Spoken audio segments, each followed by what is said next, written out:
Good morning everyone, তোমরা সবাই কেমন আছো? আশা করছি সকলে ভালো আছো। আর আজকের মিনি ব্লগটা স্টার্ট করলাম একদম সকাল থেকে। তো এখন বাজে প্রায় 6টা। তো নিচের বাসে কাজকর্ম সেরে নিয়েছি। বাসে কাজকর্ম বলতে গেলে ঝাড় দিয়ে নিয়েছি, আর রাত্রে আমি বাসনগুলো মেজে রেখেছি। তো কয়েকদিন থেকে আমি বাসনগুলো মেজে রাখছি, যেহেতু সকালবেলায় মেয়েকে রেডি করাতে হয়, খাওয়াতে হয় স্কুলের জন্য। তো তার জন্য আমি কয়েকদিন থেকে মেজে রাখছি, তাই আমার একটু সুবিধা হচ্ছে।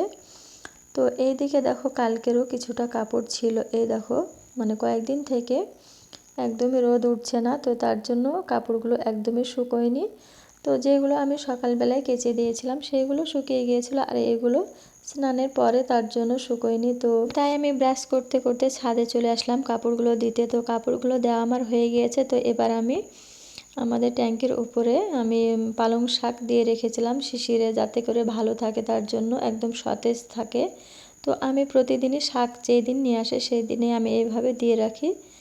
আর এইদিকে আমাদের গাছের আমি কয়েকটা কাঁচা লঙ্কা আমি পেড়ে নিলাম। তো যেহেতু আমি আজকে শাক রান্না করব, তার জন্য কাঁচা লঙ্কাটা আমি তুলে নিলাম।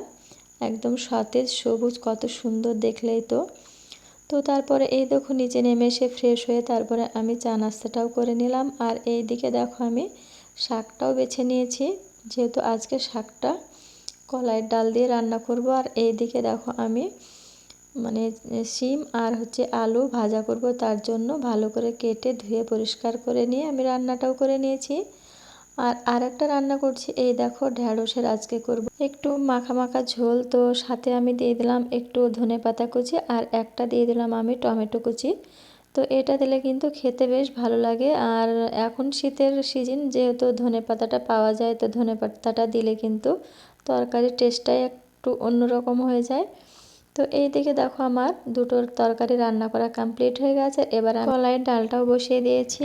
আর এখানে আজকে রান্না করবো আমি পালং শাক দিয়ে কলাইয়ের ডাল। তো খেতে ভীষণই ভালো হয়। তো যাই হোক, চলো আজ তবে বিদায় নিচ্ছি, দেখা হবে নেক্সট ভিডিওতে। সবাই ভালো থেকো, টাটা।